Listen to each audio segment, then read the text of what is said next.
नमस्कार। हिंदी टेस्ट में आपका हार्दिक स्वागत है। शुरुआत करते हैं। पहला प्रश्न, निम्नलिखित में से कौन एक कमल का पर्यायवाची नहीं है? इसमें आपको बताना है कि किसमें से कमल का कौन एक पर्यायवाची नहीं है। तो इसमें अगर आप देखें तो अब्ज, तामरस और शतदल ये तीनों कमल के पर्यायवाची हैं, जबकि तापस ये कमल का पर्यायवाची नहीं है। तापस मुनि का पर्यायवाची होता है, तो इसमें ऑप्शन डी सही होगा।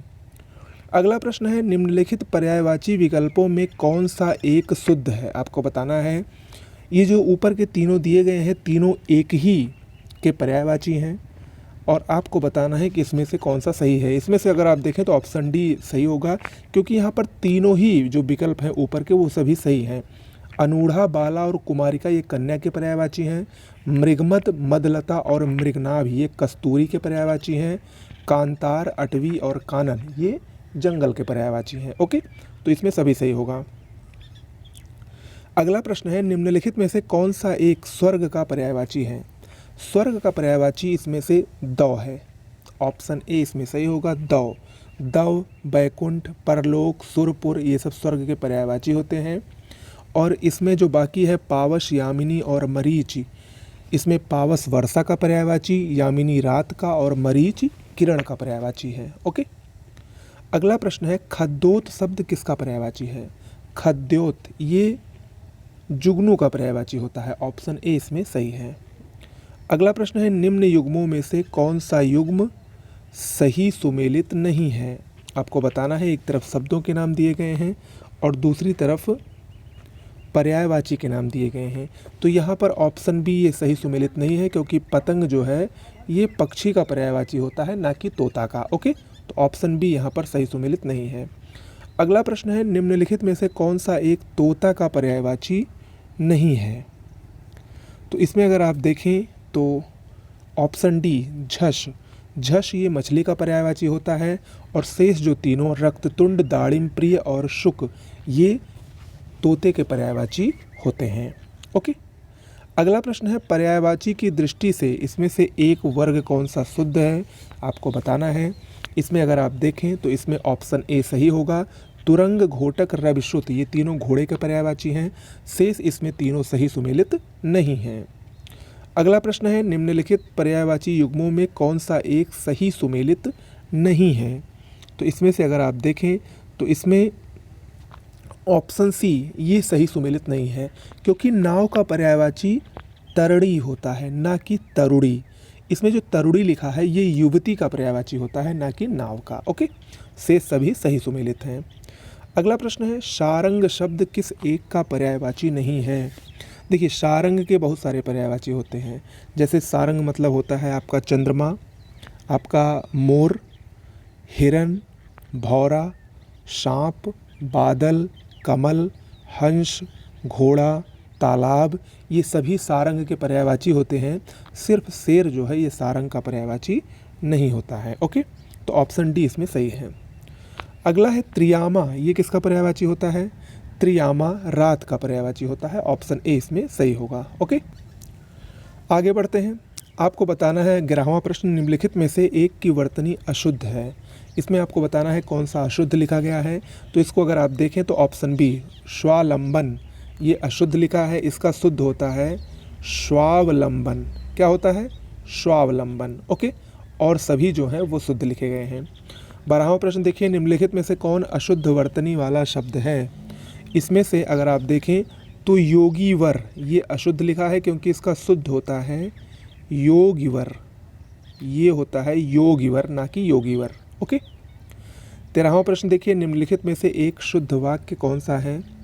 इसमें आप देखें तो प्रेम का मूल्य आंका नहीं जा सकता।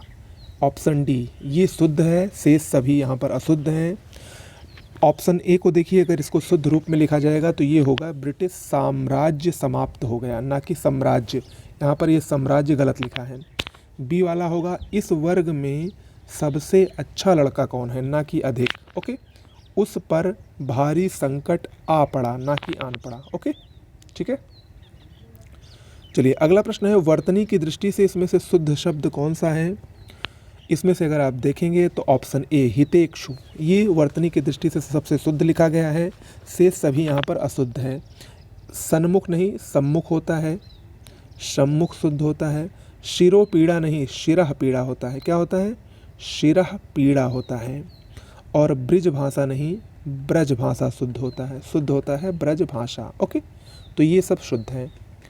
अगला प्रश्न देखिए, निम्न में से शुद्ध वर्तनी का शब्द है 15वां प्रश्न। इसमें अगर आप देखेंगे तो बहुत ही आसान है ये, ऑप्शन डी और बहुत ही महत्वपूर्ण भी है। ऑप्शन डी यहाँ पर शुद्ध लिखा है, से सभी यहाँ पर गलत लिखे हैं। आजमाइश नहीं आजमाइश होता है शुद्ध, इसमें आजमाइश लिखा है। श्रुति लिप नहीं श्रुत लिप होता है, इसका शुद्ध होता है श्रुत लिपि, ठीक है। और ये प्रतिष्ठा नहीं प्रतिष्ठा होता है। ओके, अगला प्रश्न है, निम्नलिखित में से शुद्ध वर्तनी वाला शब्द है। 16वां प्रश्न देखिए, 16वां प्रश्न में देखिए वांग्मय, अंतर्धान और छिद्रान्वेषी, ये सभी शुद्ध लिखे गए हैं और सभी बहुत ही महत्वपूर्ण भी हैं। वांग्मय, अंतर्धान और छिद्रान्वेषी, ठीक है। अगला प्रश्न है 17वां, एक शुद्ध वाक्य है। 17वां में देखिए कौन सा शुद्ध है, तो इसमें अगर आप देखेंगे तो इसमें ऑप्शन सी अधिकतर लोगों का यही विचार है, ये यहाँ पर शुद्ध है और सभी अशुद्ध हैं। ओके, अगला प्रश्न है, निम्नलिखित में से कौन सा एक अशुद्ध वाक्य है। 18वां प्रश्न देखिए, इसमें अगर आप देखेंगे तो अशुद्ध वाक्य ऑप्शन ए पुस्तकों का प्राकथन परिचयात्मक होता है। देखिए प्राक कथन यहाँ पर ये गलत लिखा गया है, क्योंकि जो शुद्ध होता है प्राक कथन वो होता है प्राक कथन, ऐसे लिखा जाता है, ना कि प्राक कथन लिखा जाता है। ओके, से सभी यहाँ पर जो तीनों हैं वो शुद्ध हैं। अगला प्रश्न है, निम्नलिखित में से एक अशुद्ध वाक्य कौन सा है। चारों वाक्यों को देखिए और बताइए इसमें से अशुद्ध कौन है। इसमें से अगर आप देखेंगे तो अशुद्ध वाक्य है ऑप्शन ए, मैं अनेकों बार दिल्ली गया हूँ, ये अशुद्ध लिखा है, इसका शुद्ध होगा मैं अनेक बार दिल्ली गया हूँ। ओके, 20वां प्रश्न है, शुद्ध शब्द का चयन करें, शुद्ध वाक्य का चयन करें। तो इसमें अगर आप देखेंगे तो सबसे शुद्ध यहाँ पर ऑप्शन सी है, हवन सामग्री जल गई, यही शुद्ध है और शेष सभी अशुद्ध है। पहला जो ऑप्शन ए है इसका शुद्ध होगा बैंकों में साप्ताहिक अवकाश रहता है। ओके, दूसरा बी वाला मुझे घर जाना है, ना कि मुझे मेरे घर जाना है। ओके, और डी वाला इतने में हवा का हल्का झोंका आया, ऐसा लिखा होता तो शुद्ध होता। ओके, चलिए अगला प्रश्न है, प्रतिकृत शब्द हेतु उपयुक्त वाक्यांश क्या है। वाक्यांश के लिए एक शब्द है ये, इसमें होगा जिसका बदला दिया जा चुका हो, उसके लिए एक शब्द होता है प्रतिकृत। ओके, अगला है निरंतर ऊंचे उठने की इच्छा, इस वाक्यांश के लिए सही शब्द क्या होगा। इसके लिए सही शब्द होगा उदीशा, ऑप्शन ए सही है उदीशा। अगला है क्षितिज शब्द के लिए उपयुक्त वाक्यखंड क्या है। जहाँ पृथ्वी और आकाश मिले दिखें उसी को कहा जाता है क्षितिज, ऑप्शन ए इसमें सही होगा। अगला है 24वां प्रश्न, निम्नलिखित युग्मों में कौन सा एक बेमेल है, आपको बताना है। तो इसमें अगर आप देखें तो ऑप्शन डी, ऐसा अकाल जिसमें भिक्षा मिलना कठिन हो उसको दुर्दिन नहीं, उसके लिए एक शब्द होता है जिसको हम लोग कहते हैं दुर्भिक्ष। क्या कहते हैं, दुर्भिक्ष, ना कि दुर्दिन। और शेष जो तीनों हैं ये बिल्कुल सही सुमेलित हैं। ओके, अगला है जिसे अधिक बकवास करना ना आता हो, उसके लिए एक शब्द क्या होगा, अप्रगल्भ, ऑप्शन बी इसमें सही होगा। अगला है विपत्नीक शब्द हेतु उपयुक्त वाक्यांश क्या होगा। विपत्नीक का मतलब होता है जिस पुरुष की पत्नी साथ ना हो, ऑप्शन बी इसमें सही होगा। ओके, ये याद रखिएगा। अगला है जिसे हानि या अनर्थ का डर ना हो, इसके लिए एक शब्द क्या होगा, निरापद, ऑप्शन सी इसमें सही होगा। अगला प्रश्न है जिसे कोई रोक ना सके, इस वाक्यांश के लिए एक उचित शब्द क्या होगा। इसके लिए एक शब्द होगा अप्रतिहत, ऑप्शन सी इसमें सही होगा। अगला प्रश्न है हरावल किस वाक्यांश के लिए एक उपयुक्त शब्द है।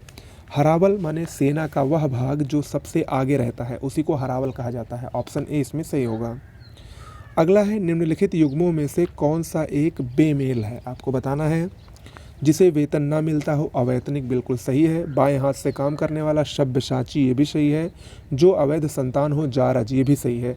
लेकिन ऑप्शन सी ये सही नहीं है, क्योंकि जो शोक करने योग्य ना हो उसको अशोक नहीं बल्कि अशोक्य कहा जाता है। क्या कहा जाता है, अशोक्य। ओके, तो यहाँ पर ऑप्शन सी जो है वो सही सुमेलित नहीं है।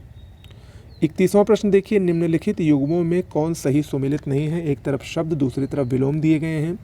तो बहुत ही आसान है ये, संगठन का विलोम विघटन होता है, ना कि विसरण। तो ऑप्शन ए इसमें सही सुमेलित नहीं है और सभी सुमेलित हैं।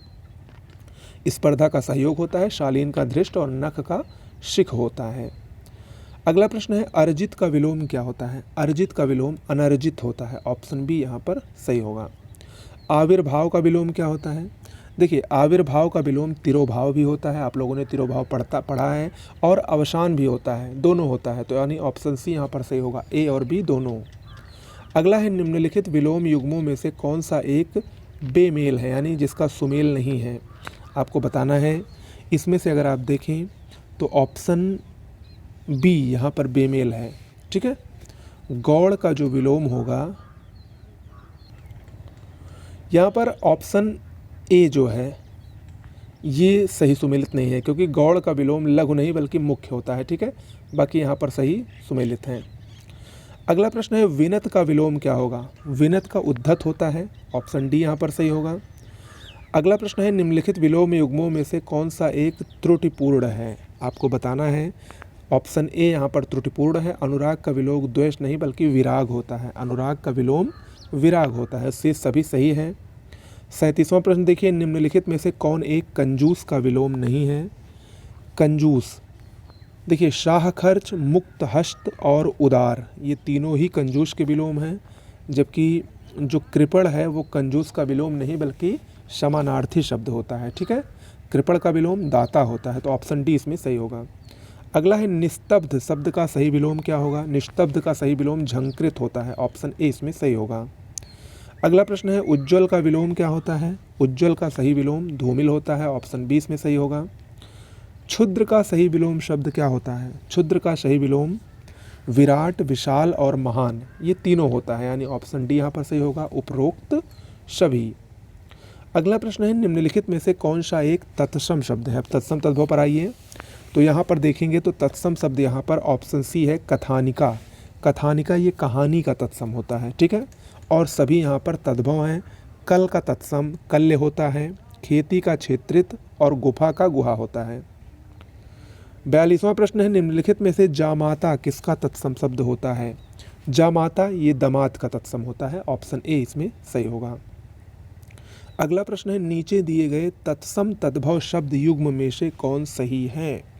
इसमें आप अगर देखेंगे तो यहाँ पर कौन सही है ये आपसे पूछा जा रहा है। तो ऑप्शन डी, वंश और बाँस, ये तत्सम तद्भव के युग्म से बिल्कुल सही है और शेष सभी नहीं हैं। 44वां प्रश्न देखिए, निम्नलिखित तद्भव तत्सम युग्मों में कौन सा एक बेमेल है, आपको बताना है। इसमें अगर आप देखेंगे तो ऑप्शन सी, शर्करा शक्कर, ये बेमेल है, क्योंकि ये तद्भव तत्सम नहीं बल्कि ये तत्सम है, ये तद्भव है। ठीक है, और शेष सभी यहाँ पर सही हैं। अगला प्रश्न है, निम्नलिखित में से कौन एक पहला का तत्सम होगा। पहला का तत्सम प्रथिल होता है। क्या होता है, प्रथिल। ऑप्शन डी इसमें सही होगा। अगला प्रश्न है, नृप्त, ये किसका तत्सम है, बहुत ही इंपॉर्टेंट भी है। देखिए, नृप्त जो है ये नाती का तत्सम होता है, याद रखिएगा। ऑप्शन बी यहाँ पर सही होगा। और यहीं पर मैं आपको बता दूं कि बहुत से लोग इसमें नाई को सही कर देंगे। नाई का तत्सम नापित होता है, ना कि नृप्त होता है। ठीक है, तो नृप्त मतलब नाती, नापित मतलब नाई, और नृत्य का क्या होता है, ये खुद ही तत्सम है।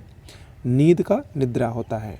ओके, अगला है, निम्नलिखित में से एक तत्सम शब्द नहीं है। इन चारों में से आपको बताना है कि कौन सा एक तत्सम शब्द नहीं है। तो इसमें अगर आप देखें तो ऑप्शन डी, साईं।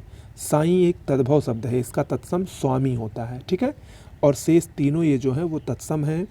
विक्षोभ ये विछोह का तत्सम होता है। सिद्ध सीधा का तत्सम होता है। मेघ मेह का तत्सम होता है। अगला प्रश्न है, निम्नलिखित शब्दों में कौन एक तद्भव है। आपको बताना है कि इसमें तद्भव शब्द कौन सा है। तो इसमें अगर आप देखें तो ऑप्शन सी, रुख। रुख ये वृक्ष का तद्भव होता है। ठीक है, रुख का तत्सम वृक्ष होता है। 49वां प्रश्न देखिए, निम्नलिखित में से एक तद्भव शब्द नहीं है।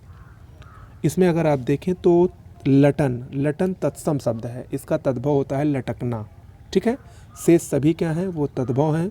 रीस का तत्सम ईर्ष्या, शाकल का श्रृंखला और बौर का बेली होता है। आद्रक निम्नलिखित में से किसका तत्सम है? आद्रक ये अदरक का तत्सम होता है। ऑप्शन बी इसमें सही है। ओके, चलिए अब आगे बढ़ते हैं। 51वें प्रश्न की तरफ आते हैं। निम्नलिखित में से कौन एक विशेष विशेषण युग्म नहीं है? तो इसमें अगर आप देखेंगे तो ऑप्शन डी हार्दिक और हृदय ये विशेष विशेषण युग्म ना होकर विशेषण विशेष युग्म है। ठीक है, क्योंकि ये हार्दिक जो है विशेषण है हृदय का, तो यहाँ पर ऑप्शन डी जो है वो सही नहीं है।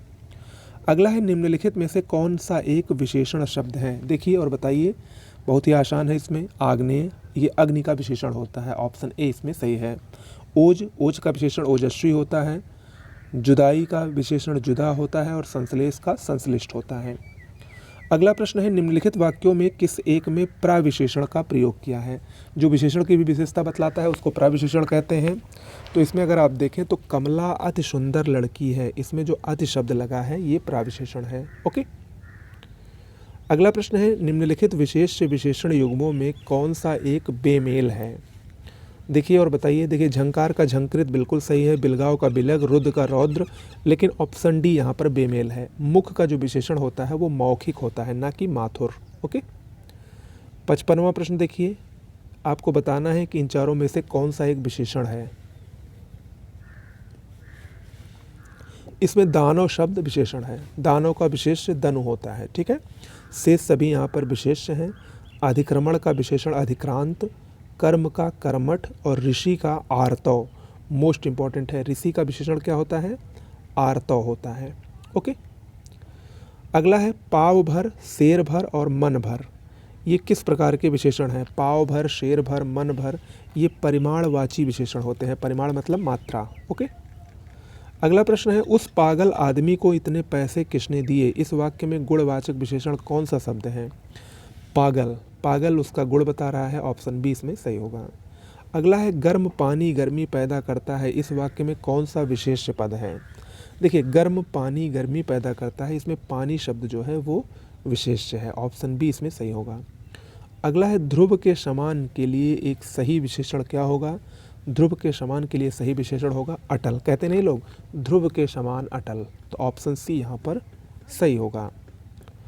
आगे बढ़ते हैं। 60वां प्रश्न और अंतिम प्रश्न, निम्नलिखित वाक्यों में से किस एक में विशेषण का प्रयोग नहीं हुआ है? देखिए यहाँ पर अगर आप देखें तो वह लड़का दूध देकर चला आया, इसमें कोई विशेषण का प्रयोग नहीं हुआ है। ठीक है, तो ऑप्शन डी में कोई विशेषण का प्रयोग नहीं हुआ और शेष सभी में विशेषण का प्रयोग हुआ है। तो आज का टेस्ट कैसा लगा कमेंट बॉक्स में लिख कर ज़रूर बताइएगा। ऐसे ही अभी आपको बहुत सारे टेस्ट मिलने वाले हैं एग्ज़ाम से पहले तक। इससे बेहतरीन तैयारी आपको और कहीं चैनल पर शायद ही मिले। इतने सटीक और इतने अच्छे जो प्रश्न आपको दिए जा रहे हैं, ऐसा टेस्ट शायद ही कहीं आपको मिले, और जितनी कम त्रुटियां हैं इसमें। ओके, नमस्कार।